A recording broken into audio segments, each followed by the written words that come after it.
This is a relay project. Real Talk starts right now. Here's Ryan Jasperson.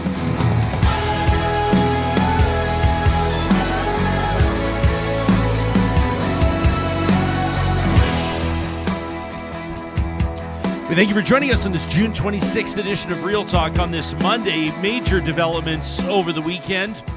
In Russia, what appeared to be an attempted coup, a rebellion against Russian President Vladimir Putin, stopped in its tracks, halted. What about it was legitimate and what was not? What prompted it? What does it mean for the war in Ukraine, for the future of Putin, for the future of Russia? We go in just 30 seconds from now to Eurasia Group President Bremmer. He's an expert in this kind of stuff. He advises on politics and business when it comes to the geopolitical developments, and this certainly qualifies. Plus, the Titan sub, the wreckage of that submersible discovered over the weekend, bringing some closure, I suppose, for families, or perhaps prompting more questions than answers about what ultimately caused the death of the 5 individuals on board that vessel bound to explore the Titanic as it sits on the ocean floor. Charles Adler joins us to get into that. We're going to talk about developments on the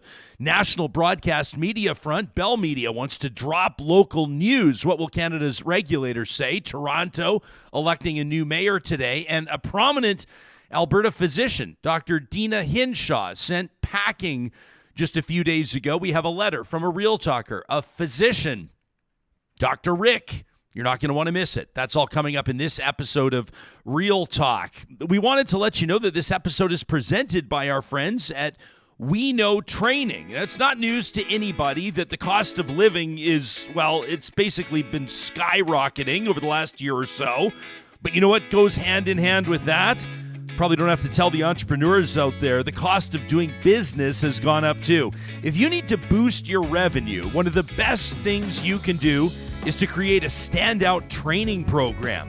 We Know Training is your best training partner for creating courses and programs that sell. They've helped associations, they help regulators, nonprofits, and more generate millions of dollars in revenue without any extra work for their teams when it comes to creating, managing, and selling those training courses. If this is resonating with you and you want to learn more, visit weknowtraining.ca today and see what they can do for your business. Well, it was, of course, an event or a series of events that captured the attention of the world over the weekend as a Russian mercenary group, the Wagner group, advanced on key Russian targets. Of course, the international community, many of you, I'm sure, tuning in through the overnight hours to try to get a sense of what this all means. We wanted to bring in one of the most informed and certainly reputable experts on this, and we're grateful that Bremmer has made time for us. Is the president and founder of Eurasia Group as well as G0 Media, and he's joining us live from New York. Thanks for making time for us. Were you surprised to see this go down over the weekend? Maybe you can give us a sense of what led up to this. Not surprised that it went down. Indeed, I had written on last Monday that it was an unsustainable position for Prigozhin because I had never seen insubordination like that under Putin. And you know, people get imprisoned and assassinated for a lot less than what Prigozhin had done. He had been ordered first by the Minister of Defense, who he's been criticizing in dramatic fashion, and then by Putin himself, that all Wagner forces needed to sign direct contracts to be under the MOD, the Ministry of Defense. And Prigozhin refused because that was his power base. So, I mean, he was essentially dead man walking, and under unprecedented pressure, with a number of his subordinates having been assassinated over past weeks, I can't even imagine, you can't imagine, Ryan, what kind of emotional pressure, what kind of sensibilities. I mean, this is not a man who has normal decision-making function. Given all of this, he decided to go after Moscow, go after Putin. I was surprised that after coming so close to Moscow, he suddenly had a deal with the Kremlin. And here, I mean, it's likely the fact that he just did not have any support inside Moscow. That the troops that were not firing on him on through Rostov in the southern district, the city that he had captured, and Voronezh, and along the way, troops in Moscow have special authority. They report directly into the Kremlin. They're far better trained. He probably felt like this was suicide. It was the end of the line, end of the rope. But I mean, the fact that he's cut a deal with the Kremlin, it's not like Putin can afford to let this guy walk around and as a free man. I mean, this was a man that the Kremlin said was a traitor, and his Wagner group needed to be liquidated literally 24 hours before. So I suspect that he is not long for this world, and that is kind of where we stand in terms of, you know, this coup, such as it was in the early days. Yeah, and I mean the word from Putin himself directly, talking about being stabbed in the back, talking about traitors, essentially calling on the Russian people, including Russian troops, to show their full support, and then all of a sudden there's a deal. Is this the type of thing where Russia's president can attempt to, in a way, sweep this all under the rug and pretend like nothing happened? Pretty dramatic language to about face less than 24 hours later, isn't it? Well, I mean, even Russian state media today has been unable to pretend that this doesn't matter. And there has been a fair amount of reporting inside Russia that this was, you know, sort of a day of infamy, of you know, sort of a unique and unprecedented challenge against the Kremlin. Keep in mind that Mr. Prigozhin has been directly created by Putin. He was a Putin contractor. That's why they called him Putin's chef, is because he used to run catering for the Kremlin, became an oligarch under Putin's tutelage. The military forces that he built up that became the most powerful paramilitary group in the world did not run up in authority through the Ministry of Defense. It basically was directly under Putin's authority. And Mr. Prigozhin and his troops have been lionized over the past months for being some of the hardest fighters and also having some of the very limited successes on the ground, including in Bakhmut in Ukraine, on the front lines. So to go from that to becoming enemy number one for the Kremlin, fighting in this march of justice against Russia, shooting down Russian planes, killing Russian jet fighter pilots. I mean, this is a staggering show of weakness on the part of Putin. You don't get to challenge the world's sort of unconstrained dictator in this fashion. And so, no, you can't just sweep it under the rug. Now, I do want to say that over the last 48 hours, there hasn't been a single Russian military leader or political leader or oligarch that has broken ranks with Putin. None that have said we support Wagner. You didn't see, sort of a run to the exits or people trying to get out of Dodge, leave the country. They did stick with Putin. So Wagner was a major threat. But the fact is that Putin was tested, and the Putin's forces, at least thus far, have held together. So, Ian, is it fair to say that, on two fronts now, Putin's fighting maybe a bit of a, can I call it a PR war, within Russian borders anyway, and certainly internationally, the war in Ukraine losing some ground, obviously I think becoming tougher to defend if you're a Putin loyalist. And then this, I mean, are these sort of back-to-back blows to Putin's strength right now in leadership? Well, it is fair to say, and indeed, if you're trying to understand why it could possibly be that Putin wouldn't destroy this guy yesterday, and why he'd let him live, I think the answer is in your question. It's the fact that if he had decided to order his forces to attack and kill Prigozhin and his men, that was going to be an enormous distraction from the front lines in Ukraine. The second most powerful paramilitary group fighting with the Russians in Ukraine belongs to Mr. Kadyrov, the warlord of Chechnya, and they were returning to Russia to fight against Wagner, there would have been a need to move a lot of those forces that the Russians have in the front lines to deal with a full-fledged fight against Wagner. So the timing for Putin was deeply problematic. And now, of course, he is getting those troops on the ground in Ukraine to all sign up underneath the MOD. It is a real challenge for him. And now the Ukrainians, to be fair, they've been fighting this counteroffensive for several weeks now.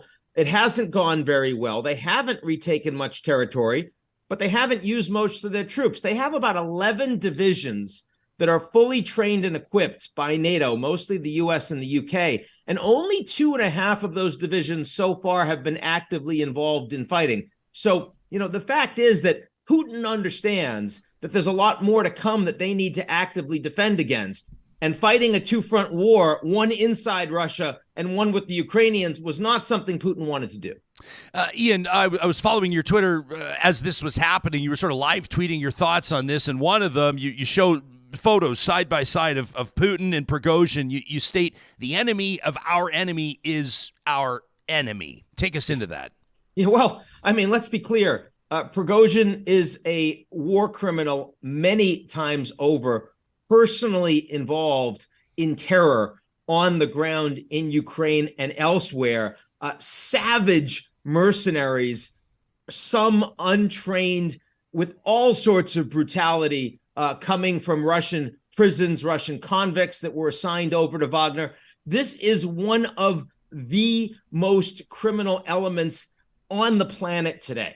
And so, frankly, as much as everyone wants to see the back of Mr. Putin, a Russia run by Prigozhin would probably be considered even more problematic, even more brutal, even more antagonistic towards the West, if you can imagine that, than Vladimir Putin's Russia. So it's not like the United States, Canada, and NATO allies were sitting back saying, we hope Prigozhin wins and takes Putin out. That was absolutely not the case. So, there wasn't a pro-democracy, let's develop peace with Ukraine and the West option on the table this weekend. Yeah. Ian, I don't know if you saw this tweet from Valina Chekarova, but she essentially implies that, this is the beginning of Putin's election campaign. And I don't know how much faith people put in Russian elections, but regardless, March 17th, 2024, describes Prigozhin as a lapdog, says he's masquerading a coup to shift blame for losing the war against Ukraine. You think that might be the case? That sounds like a conspiracy theory, and like all great conspiracy theories, the fact that there is no evidence for it makes the conspiracy even deeper and stronger.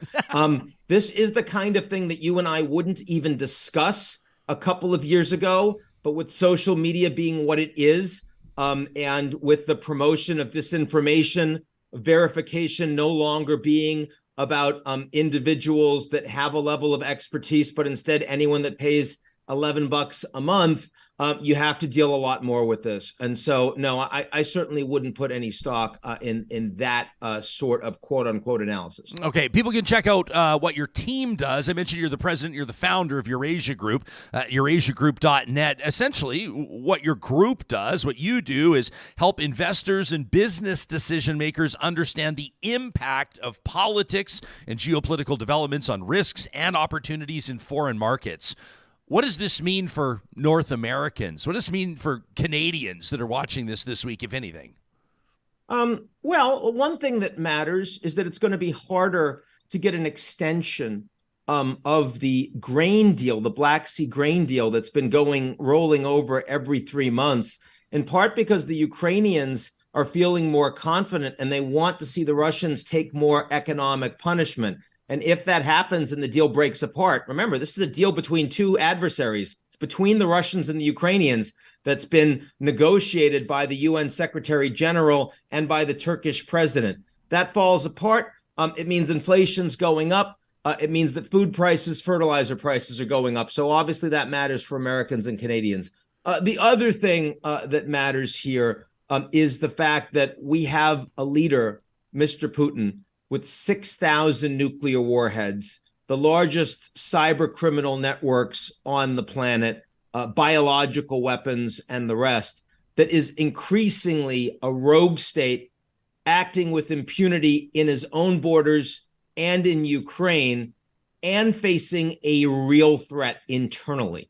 And that's a dangerous thing. It's a good thing that the Ukrainians have more capacity to retake their land, to defend themselves more effectively. It's a bad thing that you have that much destructive power in the hands of someone who increasingly is in a corner and unstable. Now, I want to be clear. He's in a corner not because the West put him in a corner. He's in a corner because he decided to make the worst judgment call of any leader since the fall of the wall in invading Ukraine back a year ago, February 24th. But he's now paying very serious consequences, and not just in Ukraine, not just with an expanded NATO, not just with the sanctions and the freezing of his assets coming from the US, Canada, and the G7, but also internally in Russia itself. Ian, you've got a heart out. You got to go. We appreciate your team making you available to us. Real quick question as we wrap. Hard swerve, different subject matter. Last time you joined us on the show was January 7th, 2021, the day after the attack on the U.S. Capitol. And you and I talked about the future of Trumpism. People can search that in our archives on YouTube and on the podcast. Real quick, is Trump going to secure the Republican nomination? And what do you see right now? With a ways to go, obviously a lot still to happen. What does Trump's political future look like in the U.S.? Trump certainly looks like he's going to get the nomination. I'm not. You don't need a crystal ball to say that right now. And most of the Republicans in the party, most of the leadership, if he secures the nomination, will support him fully in the run for 2024. And given that Trump has no willingness to accept a Democratic outcome unless he wins, that, of course, represents a challenge to the legitimacy of U.S. political institutions. A lot of unprecedented things happening in the United States. Let me close by linking these two topics together. In some ways, what we've seen in Russia in the last 36 hours is a much more extreme version of what you saw in the United States on January 6th that day, which is something that was previously considered unthinkable, unprecedented, and yet the day after, everything went back to normal. So has anything really changed? And what's changed, of course, is this symbolic sense that there's a deeper structural threat to the political system itself. In the United States, the legitimacy of political institutions and democracy. In Russia, the ability of Putin to have uncontested dictatorial rule over his people. Ian Bremmer, president of Eurasia Group and founder of G0 Media. Check out g0media.com for great analysis by Carlos Santamaria. So Putin survived. Now what? Thanks a lot, Ian. See you, Ryan. Be good. You can let us know what you think about this talk at ryanjesperson.com is where you can send us an email. We're going to get to one from Dr. Rick on a different subject matter in just a second. John Hicks, the producer of this show, I know you had a busy weekend. You were down at VegFest. I want to talk to you about that. Were you like scrolling your phone at 3 a.m. watching all this stuff go down in Russia, or was that kind of flying under the radar a little bit? So I'm trying to enjoy the sunshine. I'm trying to get it, into that vibe, and I see all the. I'm like, oh, Monday's gonna be a banger. It's gonna be a good one. And I'm seeing all the Titan stuff as well coming in. It's like you're trying to be positive. And then the world's just, hell in a handbag, right? Yeah, Charles Adler will join us for a bit to talk about that Titan submersible. Obviously, a sad outcome. I think the outcome that everybody... I think people sort of thought that those 5 souls on board that vessel weren't going to be saved, but people were wondering, are they drifting around, gasping for air, or did the thing implode or whatever? And now we know from those remote operated vehicles we were talking about, sightings of wreckage on the ocean floor near Titanic. So we know the fate of those. I read kind of a sad story, not kind of, it's brutal, obviously, but the 19-year-old kid that was on there, I guess he had brought a Rubik's Cube down. Did you read this? Yeah, he was eager waste to away the time. Well, he wanted to set a Guinness World Record for the fastest Rubik's Cube on the ocean floor or something like that. I mean, just like a kid, 19 years old. And you're hearing he didn't even want to go. He was deathly afraid, and he did it for his dad, kind of a post-Father's Day present to him going down there. And it was just like, and now we're going to be talking about this for weeks because now there's a subsequent investigation, right? And they're going to look at the black box or whatever the equivalent is for a submarine, and hear the talking back and forth and see what went wrong. And I'm sure someone will be blamed in the end, but I think it's just a tragedy. Yeah, exactly. Kathy says Putin has made Prigozhin a Belarusian problem. I'm sure they'll take care of it. Yeah, Belarus allied with Russia for sure, at least. Well, you don't want to get my analysis on what's going on there, but and I love this one. Who was it from Karen or someone said, or Tony rather, how did you score Ian Bremmer? Holy smokes, that's a gooder. Yeah, good to get him. Called me from New York this morning. I was like, oh, did he really? Here we go. Oh, there you go. I mean, he's the guy knows what he's talking about clearly, and we're grateful that he made himself available. We're going to bring our focus and our attention a little bit closer to our home province of Alberta in just a second. I want to talk to you about Dr. Deena Hinshaw's dismissal alongside another physician, Dr. Esther Tailfeathers. I don't know if you caught this story, but really interesting development, and it says a lot. I don't probably have to tell you. I don't have to remind you, I don't think, that Dr. Deena Hinshaw was Alberta's chief medical officer of health through COVID-19 and was reassigned to a position on Indigenous health and then kind of unceremoniously dumped. And we've got a comment here from a physician, a practicing physician. We're going to keep Dr. Rick's last name anonymous just so we don't sort of throw him under the bus here and sewer him. And it's kind of she went from zero to hero. Remember, everyone was singing zero to hero to zero, or hero to zero. Sorry, no kidding, right? Just like T-shirts of her and then just hatred. Remember, people had the print-off posters of her in their front windows and all this, and then you get to be in a tough position, as a public health. Can I say personality and authority? Certainly, she became that for sure. The face of it, and you achieve this kind of rock star status. But what people probably, including us, didn't totally realize is the tough position that you can be in there in a highly politicized and very tense environment like we saw in COVID, where you have people with very real concerns about health, like my sister. I mean, this is a hypothetical. My sister or my wife or my dad is immunocompromised, and they need leadership on this front. And then other people saying, my business is going belly up. We're losing everything. We need you to do this. And the politicians, Jason Kenney at that time, kind of trying to ride two horses at the same time, and a lot of the visual images and a lot on purpose. Imagine the horses start to veer in other directions, and then what happens? And then public health officials with members of the public probably not 100% in the know or fully understanding the role of a chief medical officer of health, and then who's making the decisions. Tough decisions. And so people started to really vilify Dr. Hinshaw, and like Premier Kenney at the time, she was taking it from a lot of different directions. It's like all our stars, though. We prop them up and bring them down, right? Love to tear them down, man. It's kind of how it all goes. We'll get to that in just a second. Dr. Rick's email, Charles Adler, coming up in just a bit. How was Veg Fest over the weekend? I saw you were spinning tunes there, and you had a bunch of people turning out. This was kind of a celebration of vegetarian and vegan cuisine. Yeah, right? It was incredible and a beautiful day. Obviously, we had the Real Talk Golf Classic on Thursday, and then Saturday went out there, and oh my gosh, it was just incredible. Got to meet up here. Here's our buddy, Grocer from look at that, Freezing Bros. They had their vegan pizzas set up with Beyond Meat on it. He was sold out by like 3 o'clock. Not so surprised. It was a big hit. My buddy Jordan Wilkie, of course, from the Green Party, came down and had just an amazing speech, because he can go so many different ways. He knows about climate change. He's a firefighter. He talked about everything we're facing and how that ties in with and he was great because he didn't get up there and preach and say stop eating meat. He said, hey, if you could just slide in a meal or two a day, maybe 3 a week, we can change things. And then I got immortalized. Look at this. Look at the official Veg Fest DJ t-shirt. like raising his hands up on the Veg Fest t-shirt. There you are, pal. Right Center there. of attention.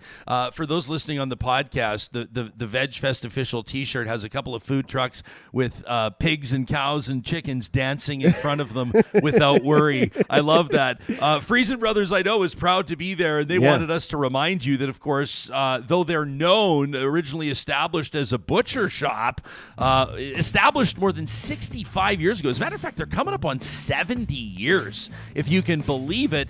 They're strong supporters of the vegan and vegetarian movements, and you can check out more of those options in-store or on their website at freson.com, Freson. I also wanted to take a second to tell you about the newest masterpiece from Friesen Brothers Mother Dough Bread Company bakers, handcrafted pies. These aren't like assembly line style. These aren't made by a machine. These are baked fresh daily with 100% real fruit, 100% Alberta flour for 100% deliciousness. You can find more information online at freson.com/pies. That's freson.com/pies. I wanted to give a big shout out to our friends at Complete Care Restoration. Fire and flood damage to help you recover, get back on your feet if you need mold or asbestos removed from a property. They were there supporting us at the Real Talk Golf Classic over the weekend.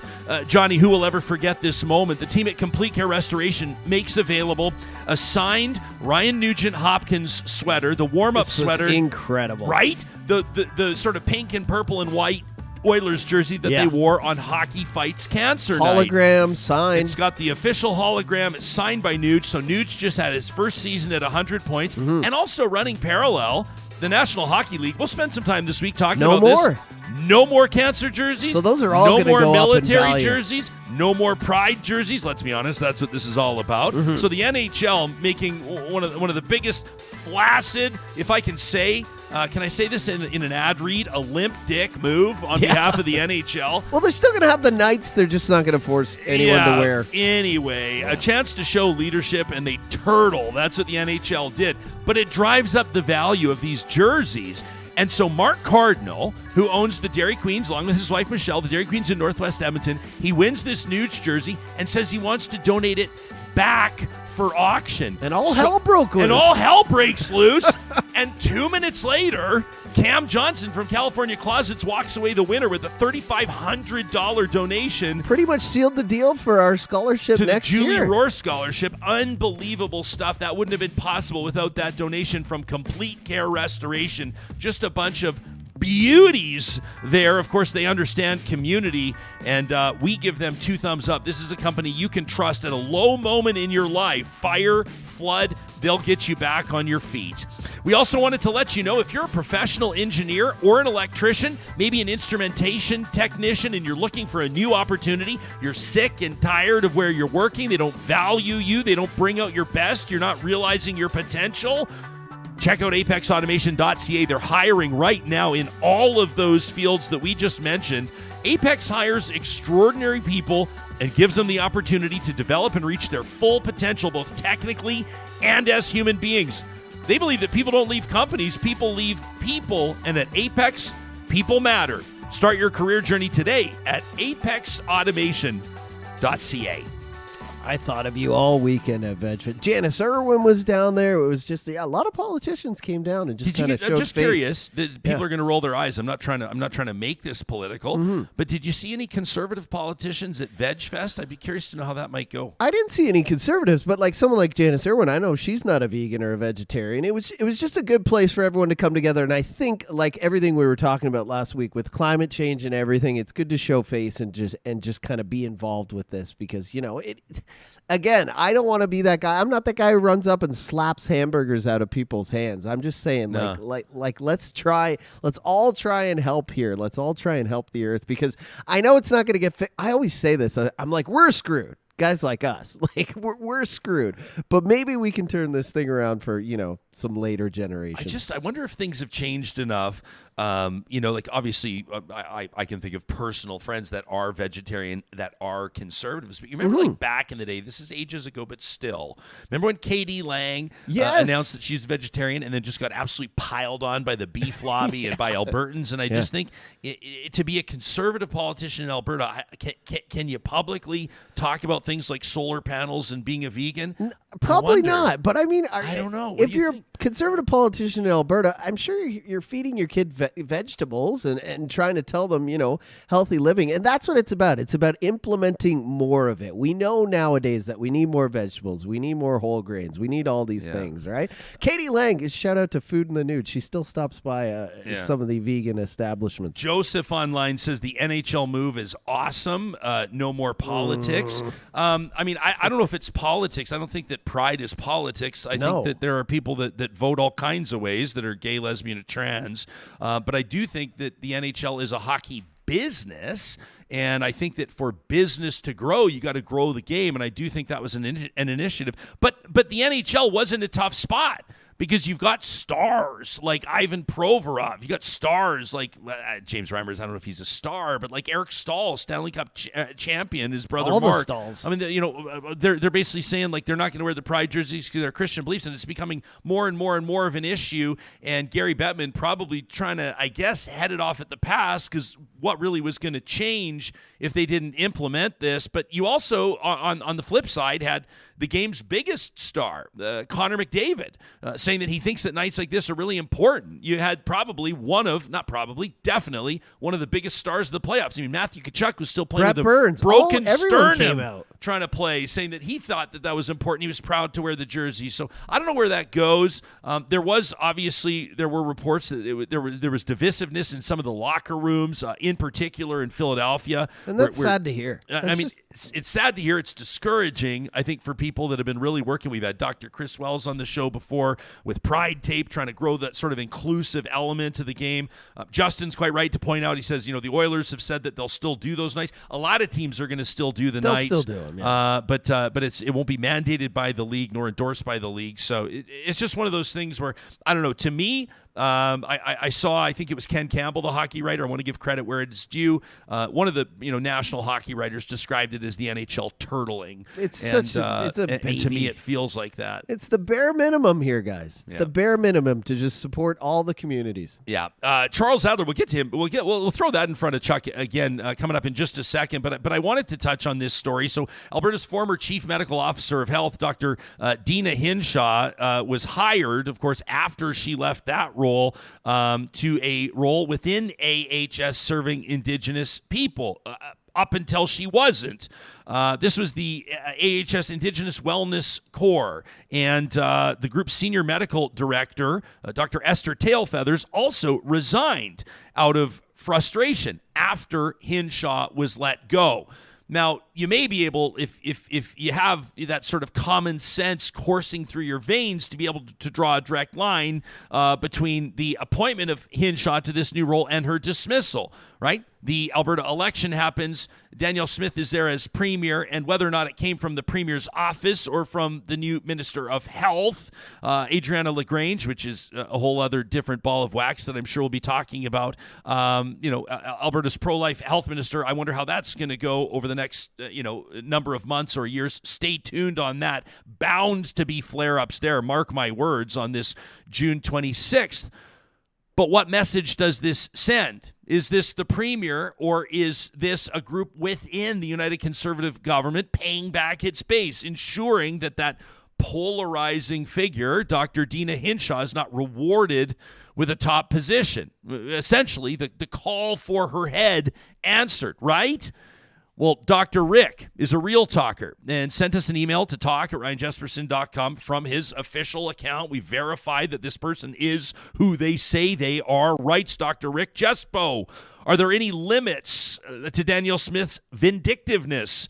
Wasn't it enough to destroy Dr. Deena Hinshaw's career as a medical officer of health? Is it necessary now to deny her any opportunity for work in the public health field anywhere in Alberta? I know this could have been a trash talk, by the way, but I didn't want to wait till Friday. Dr. Rick says last week a number of our fellow citizens were honored with the Alberta Order of Excellence. Dr. Hinshaw should have been among them. With grace, courage, and scientific insight, she led us through the worst health disaster in 100 years. There are countless people living here today who literally owe their lives to her.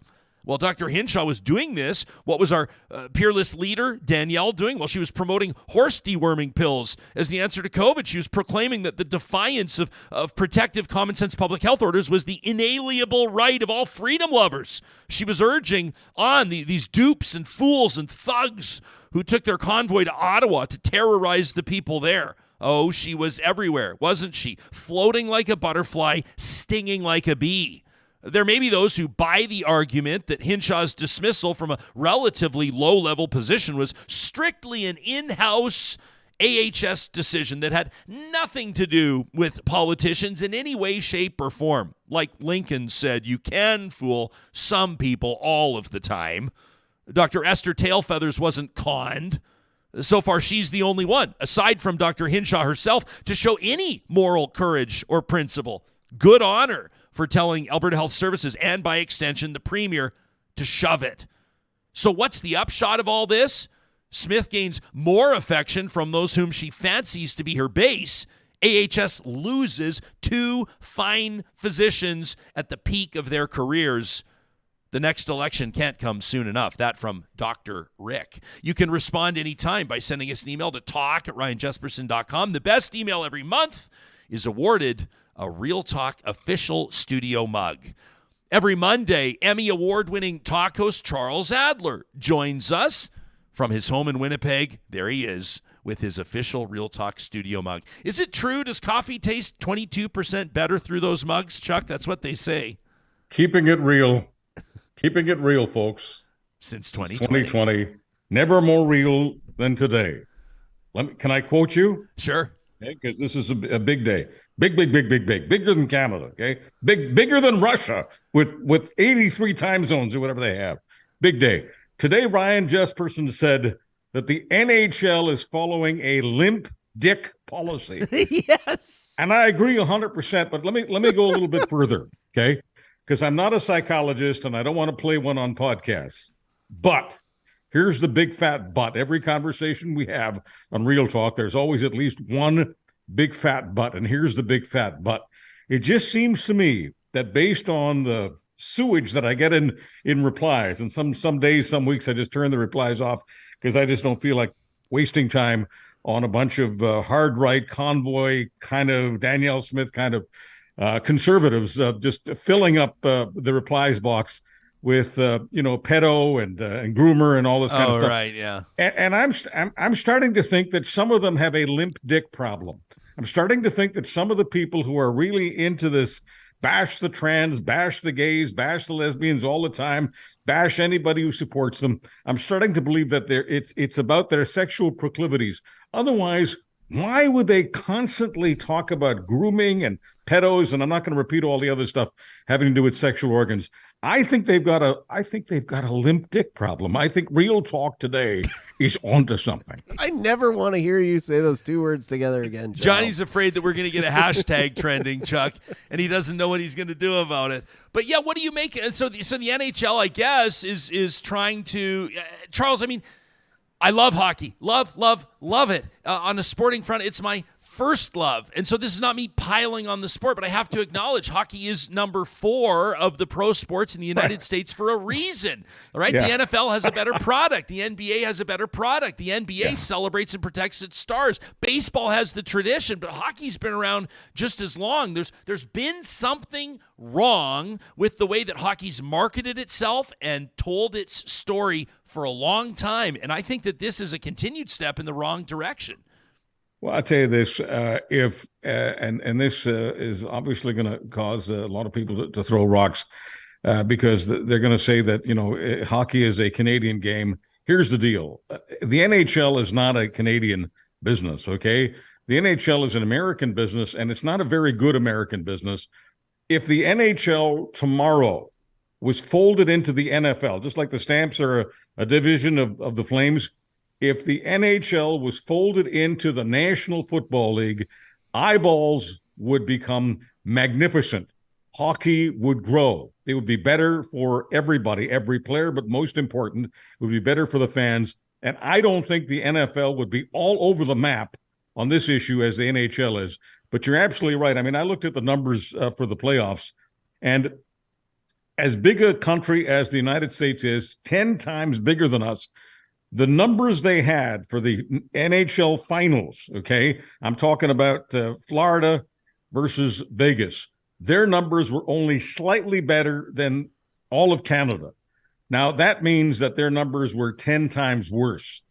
I don't understand how any game that can have as much speed and finesse and aggression as hockey. I mean, when you think about what is popular in America, what Americans love, speed, aggression, how could hockey not be much larger than it is?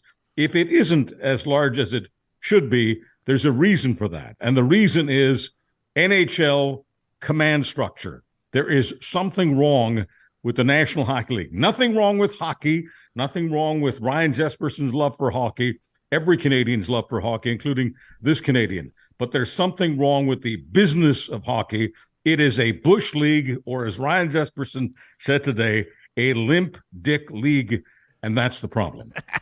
Yeah, well, I wanted to call the decision limp dick anyway. We're hitting our quota of times that we can say it in the show.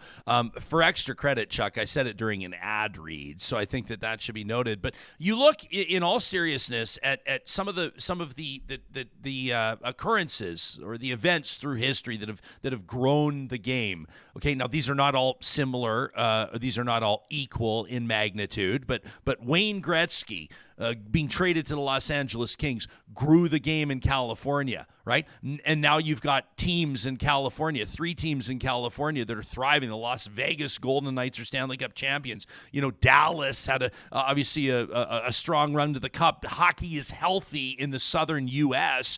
because of Wayne Gretzky. Look at the accomplishments of Grant Fuhr, the great Oilers goaltender, and Jarome Iginla, the great Calgary Flame. Look at other popular African-American hockey players like P.K. Subban, and you've got other hockey players of different backgrounds. Nazem Kadri, that became the first Muslim NHLer to raise the Stanley Cup with Colorado a year ago. I mean, you have these things happen where you see the impact of them when young people can see themselves reflected in the game, and you see that impact 20 years later. Look at the growth of the women's game around the world. I mean, it's not just the U.S. and Canada that are playing anymore. It's women around the world. What about Luke Prokop, the hockey prospect, the strapping young defenseman that came out, Nashville defenseman, I believe, that came out as gay, and told the world last year, and they talked about the impact that would have in growing the game. These are all different and individual circumstances, but collectively, you look at their importance as having broadened the footprint that the NHL has, and sometimes it takes 10 or 20 years to see that happen. But I just fear that a decision like this sends the exact opposite message. It sends the message that this is a league that's not ready to show leadership. And that's a pretty weak message to send when you're talking about $1 trillion professional sports industry worldwide. The NHL is weaker than Vladimir Putin. Oh boy. I won't use the other expression that's bothering Johnny. By the way, can I say something about Johnny that's positive, that ties into Edmonton? Because it's positive. You take all these. Yeah, okay. Positive. Okay. All these shots get taken. I love positivity. Because there are some people who think that Edmonton has a football problem. That it's no longer the city of champions at the stadium. There are some people who are counting the number of games in a row that the team has lost and all that. Okay, but I don't want to talk about negatives. Okay? 20. I'm positive about this. The Edmonton football franchise has the best DJ in Canada as its DJ. Oh. If that doesn't say something positive about the Edmonton football franchise, I don't know what does. Johnny is the official DJ of the Edmonton franchise. Yeah, yes. I think it's time that somebody said it loudly and clearly, and I think it ought to be said on this show, because this show has been doing real talk for not just 1 year, but since 2020. And I've been a subscriber of Real Talk since before Ryan and Johnny were born. Okay, that's called brand loyalty. I love it, Chuck. You and Dave Randorf from the NHL there, voice of the Tampa Bay Lightning. My two biggest fans. There you go, man. Hang on to that. Ryan says in our live chat, well, let me get to David's first. He says the move by the NHL was done because they gave in to the homophobic attitudes by hopefully just a few multimillionaire players. Imagine if this backlash was for First Nations, Métis, and Inuit peoples. What if it was backlash for Cancer Awareness Night and the like? Ryan says maybe the NHL doesn't want to suffer the fate of Bud Light. That Bud Light thing to me, just I just shake my head at that. I mean, I look at sort of the big celebrities that have sort of pushed back against Bud Light. If people don't know, Bud Light sent a couple customized cans to a trans woman who's celebrating a year, and I don't quite honestly know as many details as I should about the story, except to say it's not a big deal. It's not a big deal. Believe me, Bud Light's okay. Bud Light's going to be okay. They went from 1 to number 2 beer in the world. Oh. Well, and even then, everybody's talking about them. And like, to be quite honest, I mean, if you're someone like Kid Rock, that sort of has had, like every privilege, and someone like Kid Rock that like really, I don't think had any really need to do this, except for, we talk about virtue signaling. I mean, if that's not what this is, you tell me. But blowing away Bud Light cans with an AK or whatever he was doing, the AR-15 probably, and you've seen him, 100 other celebrities, do the same thing, because I guess what they can't handle like a trans woman enjoying the same beer that they like. Honestly, if somebody could explain this to me, like was it that Bud Light was caught like with mice in their beer cans or something? Like I don't know what it was, but to me this is like the most pathetic and insecure pushback on a beer brand that I've ever seen. Chuck, it's 10:20 in Winnipeg. You could crack the bottle. What is that there? I just wanted to say that this is my favorite beer. Okay, Erdinger Weiss. I love it. Okay, this is my favorite beer, and it was served to me on a Lufthansa flight a couple of years ago, and I have fallen in love with this beer. However, okay, there's always a method to the madness. Okay. This beer is a more expensive version of Bud Light, okay? But Bud Light is just as good as that beer.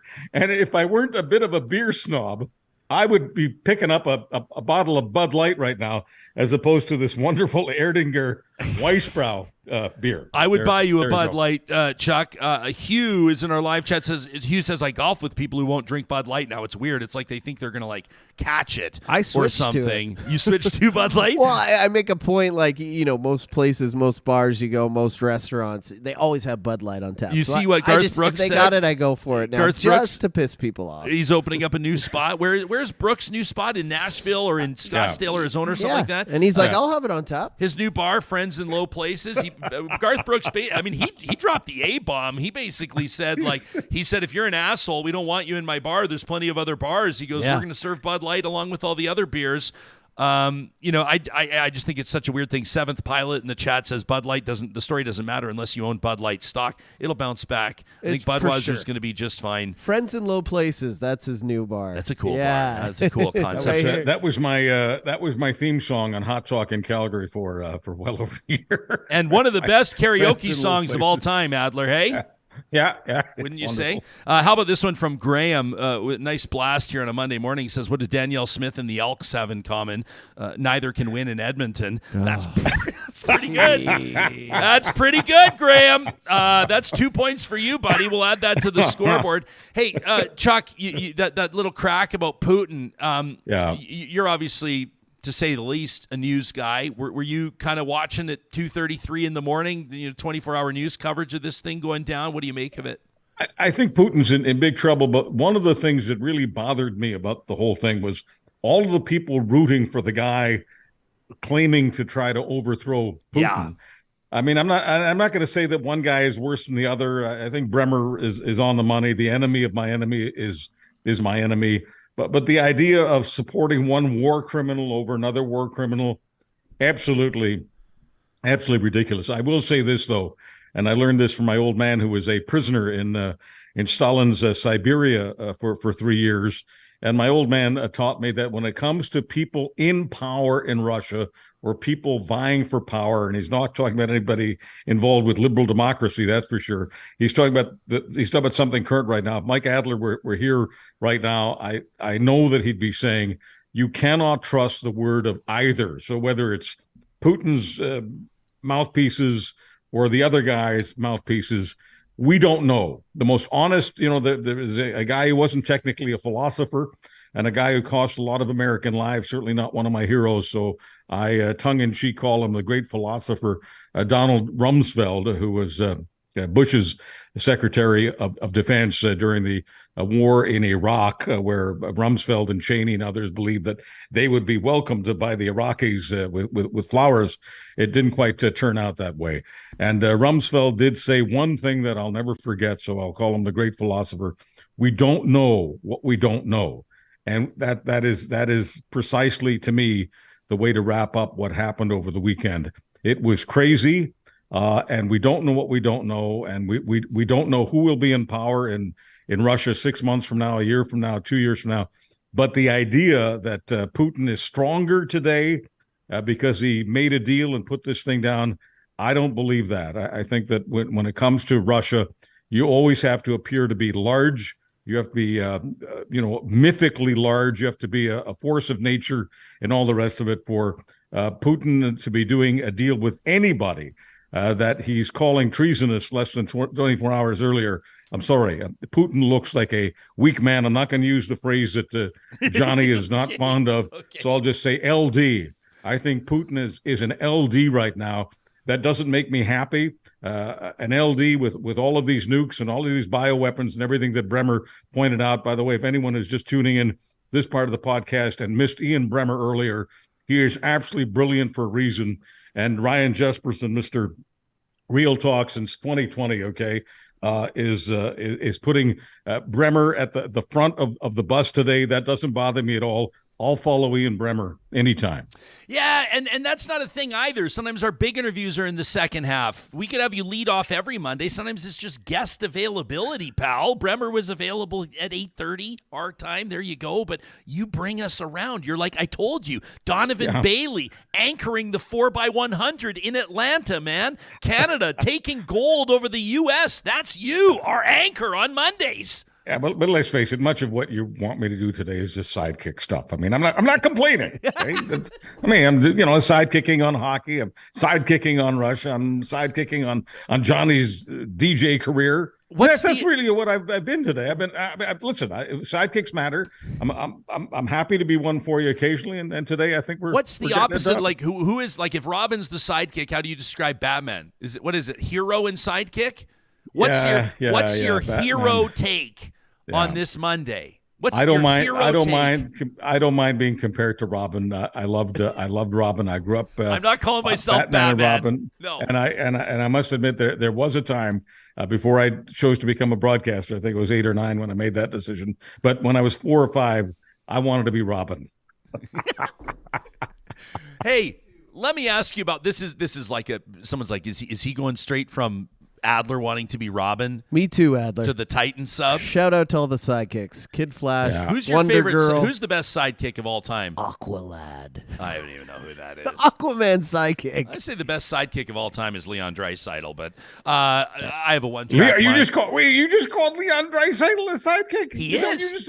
That's the most amazing part about the Edmonton Oilers right now is that the Art Ross winning Leon Draisaitl, who almost held the playoff goal-scoring lead despite only playing 2 rounds. Jonathan Marchessault, I think, just edged him out right at the end, is the sidekick. And we're 55 minutes into the show. We haven't even mentioned that Connor and Lauren got engaged this weekend. Has anybody seen this? Connor McDavid? I just think the world of Draisaitl. So hearing Draisaitl and sidekick in the same line, I understand where you're coming from. But, I don't know if a sports columnist that had to actually go in the dressing room and look them in the eye would ever call him a sidekick in print.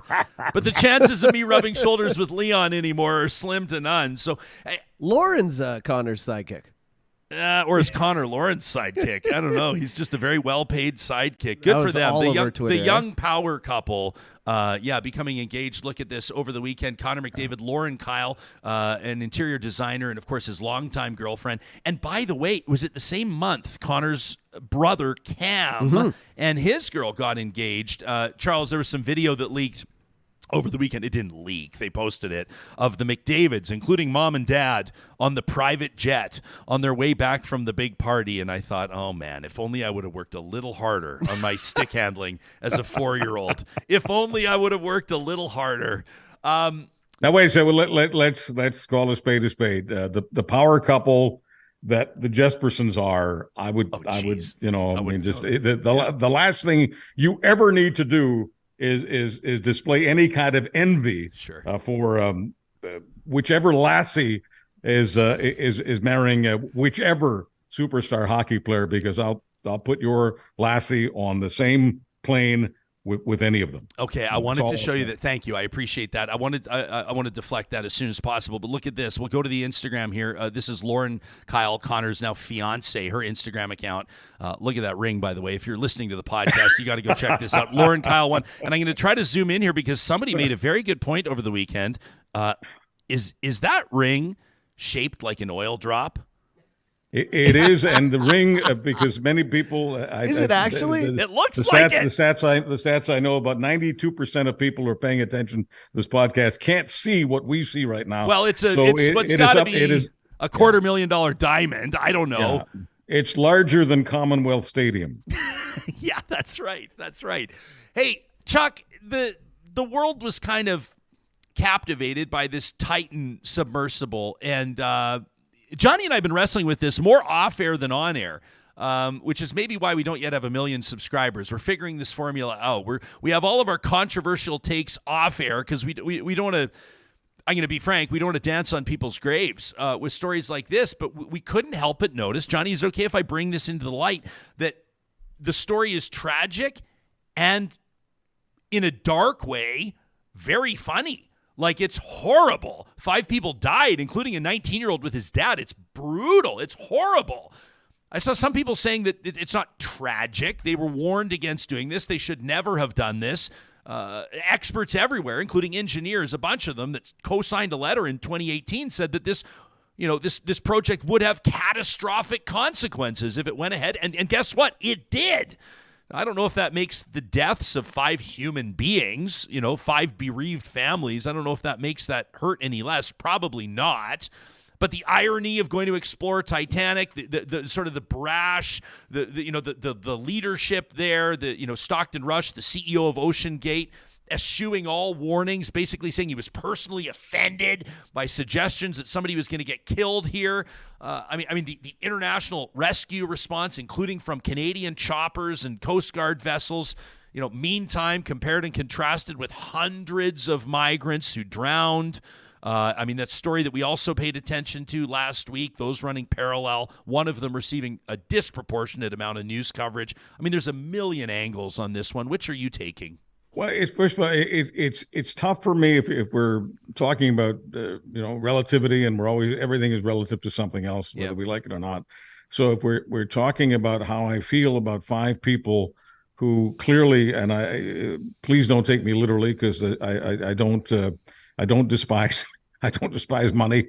My behavior would never indicate. Here it is. I'm promoting this overpaid. It doesn't matter. Doesn't matter. I don't despise money, okay? Rumors that I've turned into a socialist are ridiculous. However, sometimes I do feel that some people clearly have more money than they need when they burn $250,000 each. And I'm not saying the kid burned his own money, probably got the money from the folks, but $250,000 is what it costs to get a ticket on that submersible, okay? So when you've got $250,000 that you're going to be using to ghoulishly stare at a graveyard, because that's what the Titanic is, then, some people might say, maybe not me, but some people might say that is the definition of having too much money. And to bring the business about relativity into this, it's impossible for me to feel more sorry for 5 people with too much money who want to stare at a graveyard as compared to hundreds of people who are with their children looking for an opportunity somewhere in the world to just have a life, not to have necessarily a rich life, not to have a spoiled life, not to live the lives that these 5 people were living until the day they got on that particular submersible. They just want to live. So it's very difficult. Pardon me for having a bit of a bleeding heart about this, but it's very hard for me to feel more sorry for the 5 people in the submersible that the whole world paid attention to, as compared to hundreds of people whose names we won't even know. And just to be as real as we can here on Real Talk, because we've been real since 2020, most people do not give a hoot about the hundreds of no names in the sea as compared to the 5 people who were in the Titanic. There's something, I guess, exotic about dying thousands of meters beneath the surface. Yeah, Tony says all this talk about billionaires that willingly got into a tin can to see a shipwreck, but nothing about refugees that died off the coast of Greece. That's very sad. I appreciate even, Hawes as well says the level of arrogance displayed by that CEO of OceanGate was absolutely astounding. Everybody this doesn't matter. This stuff doesn't matter, but the disclaimers, the waivers that people signed to participate in this essentially excuse and exclude OceanGate. There's the co-founder remains. The company still exists from any liability here, but I know that there will be obviously a huge push now for people looking for legislation or something. There was a great, I don't know if you ever listened to the podcast Today Explained. Today Explained is like 12 to 15 minute interviews talking about the issue of the day, and they had a great expert on talking about how we've got stickers, government certification, tested certification qualifications on things like baby car seats, bike helmets, but you don't have it because they're launching in international waters on something diving down to 13,000 feet and charging people money to do it. And it just makes zero sense.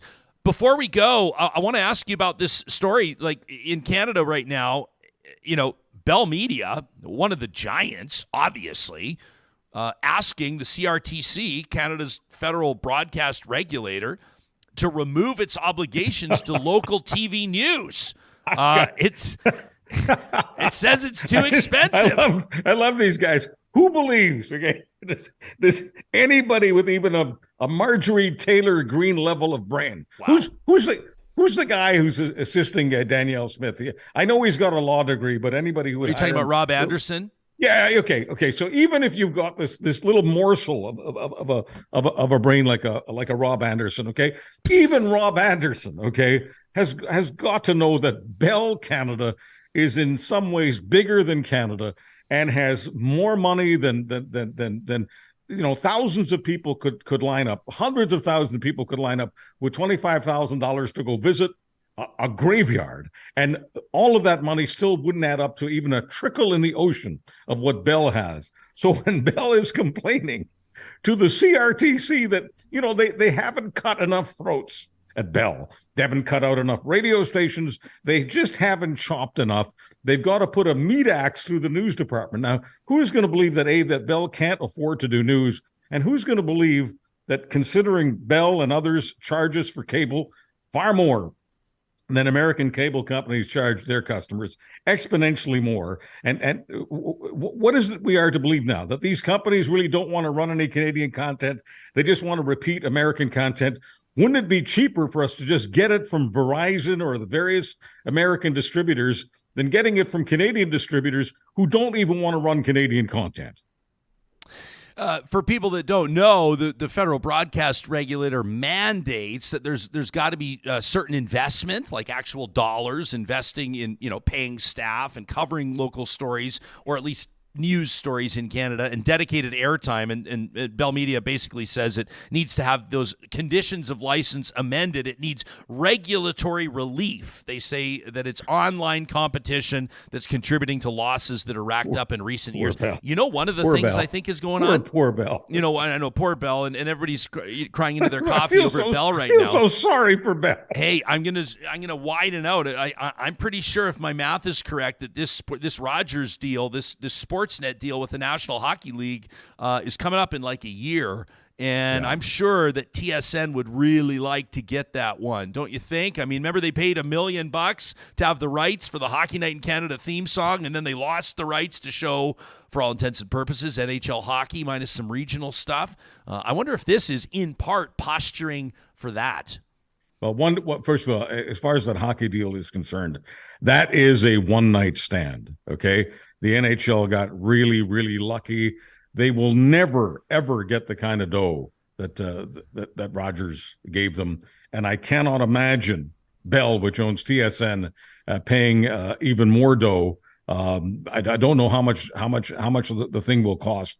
But just as you talked about the NHL devaluing itself with this idea of abandoning modernity and abandoning pride, can you? I mean, honest to God, Ryan, do you think that the multiple millions that Rogers paid for the rights, do you think that Rogers or Bell or anyone will ever pay that kind of dough again? No, and I don't think that they can afford to. I mean, I'm pretty sure that that Rogers paid about it was like $6 billion off the top of my head. It was ridiculous. It was $6 billion over 12 years, right? And the moment it happened, they had to start cutting throats of good, hardworking, honest people who had shown nothing but loyalty to Rogers. I mean, the NHL saw them coming.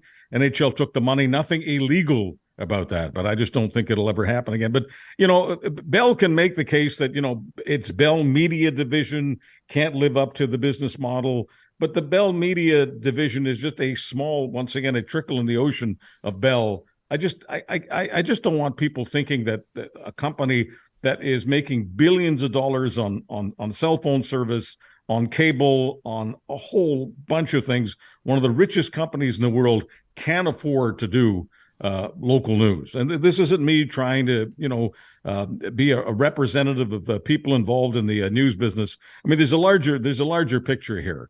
Bell and the others are essentially saying to people, because that's what their cuts are showing, that if you've got experience in this business, if you're a real pro, you're basically going to be chopped. Nothing personal, just business. And really what they're saying is they want for I guess staying inside the bounds of the good graces of the CRTC, they will do a minimum of news, and they will do a minimum amount of news with people who have minimal talent. I'm not trying to throw rocks at people who only have a couple of years experience in the business, proud to have been a mentor to many of them. But this idea that a serious business, what should be a serious business, which is informing the public, that people who have experience need not apply, or people with experience should expect to have their careers die. There's something about this that is really, really unseemly. It's bullshit.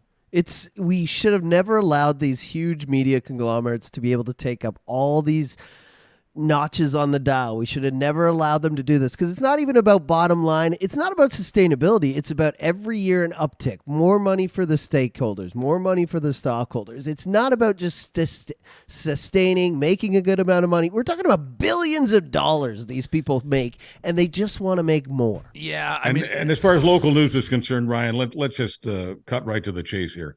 Does anyone believe? I mean, you're in Edmonton.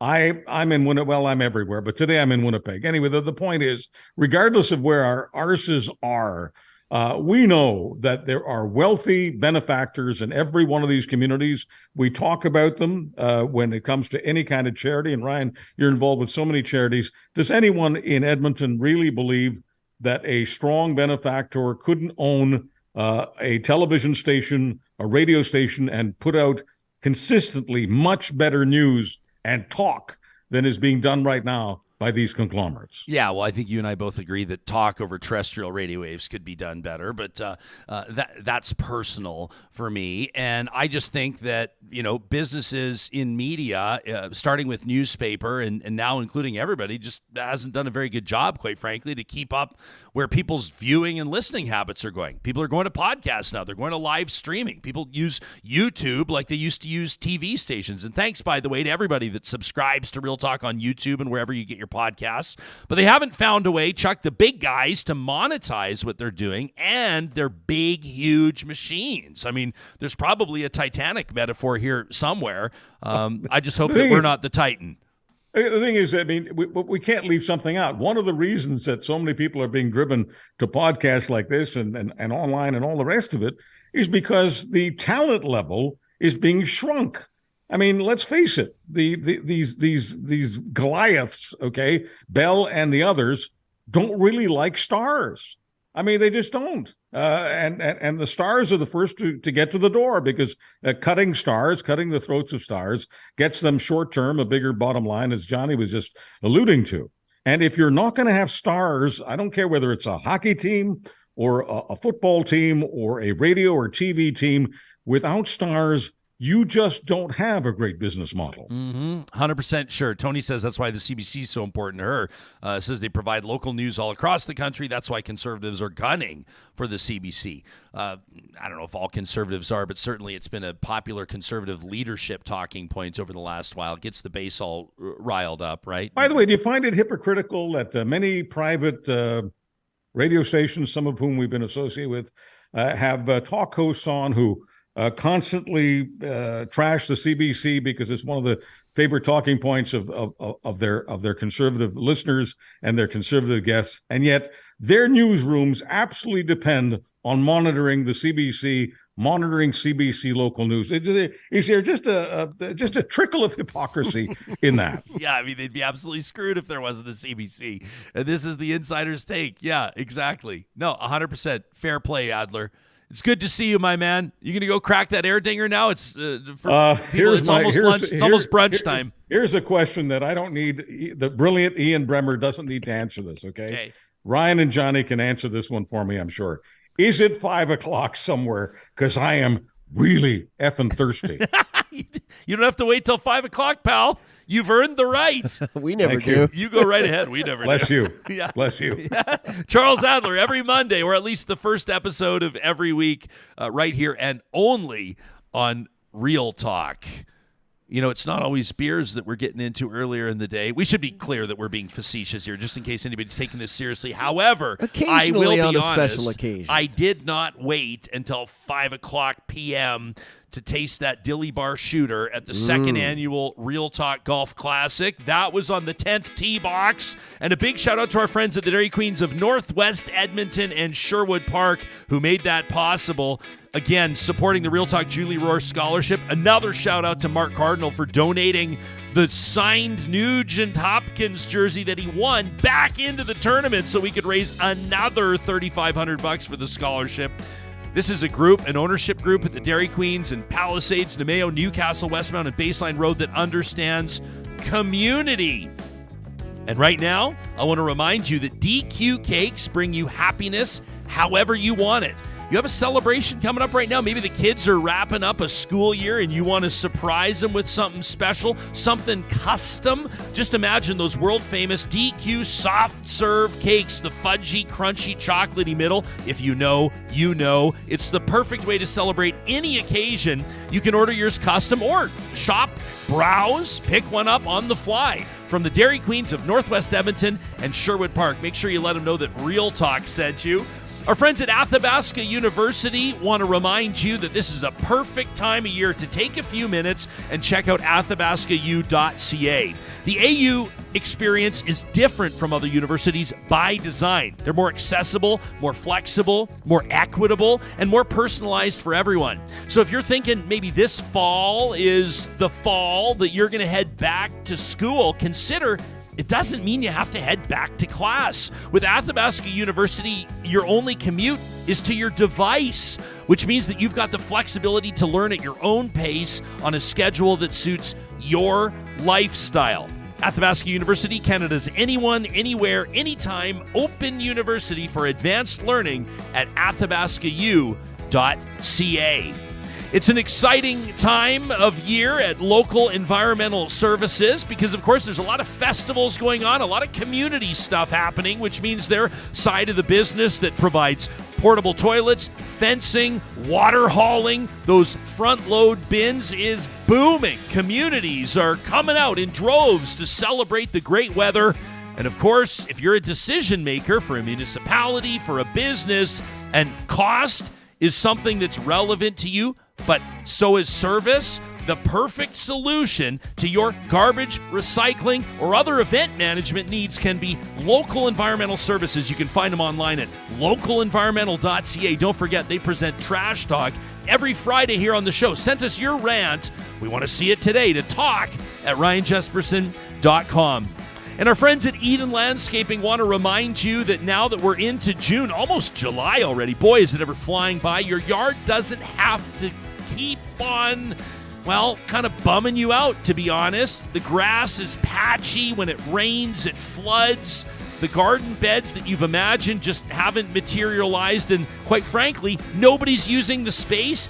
Bring it to life with the team at Eden Landscaping, a full-service landscape contractor, which means they take you from the first meeting, the design consultation, all the way through to the finished product, and they don't leave till you're satisfied. You can check out their portfolio online today at landscapeedmonton.ca. In a second, we're going to get to an email from Chad. Just absolutely made our month when we received this over the weekend. It's going to be today's positive reflection presented by Kuby Renewable Energy. But before we go there, we wanted to put something on your radar. And I've already punched the GoFundMe link into the chat. It's going to be in the show notes as well. We got an email from Hamid over the weekend. The subject line just read, "Help my coworker." Hamid says that he's been a long-time Real Talker and says, "I'm reaching out to you, Jasper, and the Real Talk community in hopes that you'll consider sharing the Mark McQuaid support campaign." This is one of Hamid's coworkers. He says, "I'm sure that many of your audience members have heard about this incident that happened. It was a workplace accident on the West End LRT. There's a construction zone there right by West Edmonton Mall. This is a local reference, obviously, as public transit moves out to West Edmonton. But Hamid says, this is the guy, a coworker of mine, that was injured. He says, I can't talk about details around the actual incident, but I can tell you that Mark McQuaid is one of those people that would give you the shirt off his back if you asked him. And now he's not able to return to work for a very long time." If you're watching the show live, you can find the GoFundMe link in the live chat. Check the show notes if you're watching this or listening to it later. Hamid says, "I understand that there's a lot of pulls on people's funds," he says, "but this is a family that could really, really use this." Mark is a hardworking carpenter foreman at the Marigold LRT project, and an accident at work left him in very serious condition. Now, they're trying to raise money to ensure that he and those that rely on him don't have to stress about how they're going to pay their bills for a little while. He's going to require a long time in hospital, multiple surgeries, physical therapy. He sustained horrific injuries to his lower legs and ankles, and currently there's no return to work date in sight. And so this is something that they're really appealing to the public. We can see some big donations. I mean, someone anonymously donated $5,000. We see Cole there just donated $750.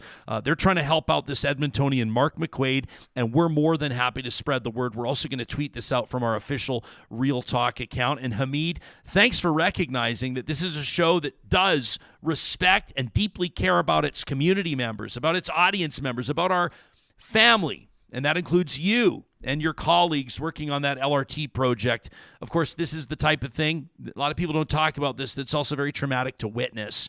And our thoughts are with everybody that was there. You can find the link if you'd like to, if you feel compelled to offer your support in the show notes. Every Monday, or the first episode of every week, our friends at Kuby Renewable Energy, you can get a free solar quote today. Plus, check out details on who they're hiring at kubyenergy.ca. A reminder that there are so many good things and good people out there, that there are random acts of kindness, that there are bucket-filling moments. We celebrate those with a tradition we call positive reflections. And today's is an email from Chad, a Real Talker. This came out of nowhere yesterday, right around supper time. Chad says, "As I enjoy the singular majesty of Jasper, Alberta with my family," they're on the road right now. He says, "It reminds me to be grateful for what I have in my life. With this in mind, I'm writing to express my gratitude to Real Talk for what you've provided. And Chad sent a couple photos, by the way, with it. And we'll show you those. His view from Jasper is absolutely unbelievable. Chad says, sure, yeah, I'm a Patreon supporter. Thanks for that, Chad. He says, but I believe that you guys deserve more than just a financial contribution. He says, I also support like Netflix and Disney and Discovery and all those with money that's provided me with less than what Real Talk does regularly. He says, and that's why I'm taking the time to write this message. He says, I want to thank you for exposing me to great local businesses and how they've bettered my life. Chad says, in my work, I often find myself with the amazing opportunity to help improve the lives of others. He says, but sometimes only with the immediate gratification we all seek. He says, so when this can be hard, I'm empowered by my desk of recycled boxcar flooring that was custom made for me from your friends at Urban Timber. Look at that. He says, I reflect on how many people poured energy into that railroad that was the link from coast to coast, so critical in the foundation of this great nation that we call home. Where would we be if they had given up the push for a better future in favor of immediate gratification?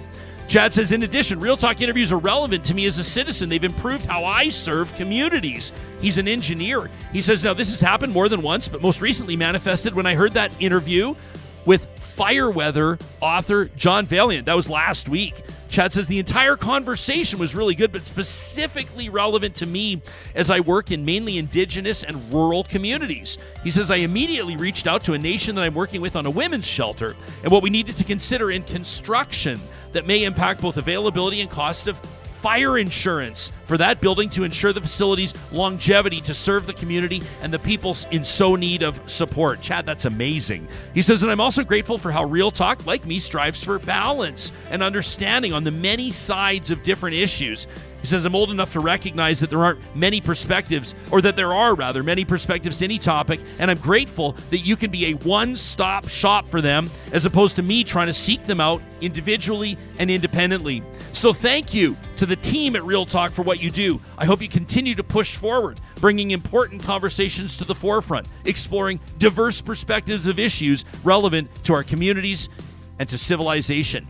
Chad, absolutely amazing. I can't tell you how much your email made our week. We really appreciate that. You can be like Chad and send us your positive reflection, a story that just made your day, to talk at ryanjesperson.com. Proudly presented by Kuby Renewable Energy.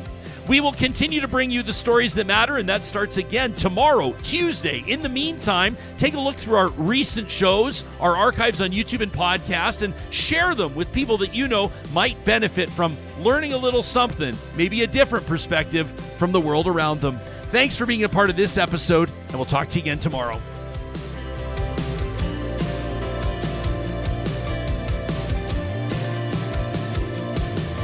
Real Talk is hosted by Ryan Jesperson, executive producer Josh Dunford,